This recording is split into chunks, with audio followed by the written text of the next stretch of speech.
ស្រណោបេះដូងរងគ្រោះព្រោះខុសបំណ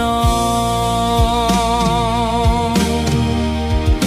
ទោះយ៉ាងណាបងនៅរងចាំស្រីមួយទ្រង់រៀមរញជួយបៀមតបព្រួយព្រួននួលអមិនដឹងចិត្តអូនយ៉ាងណាឬក៏នឹងថាប់តែចំណងឲ្យរៀមរងទឹកភ្នែកសងវែងអាឡ័យ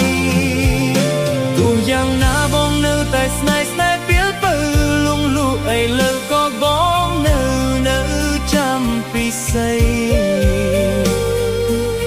ចាំក្រែងអូនមេត្តាយល់ដល់ចិន្តាភក្តីដែលរំចាំស្រី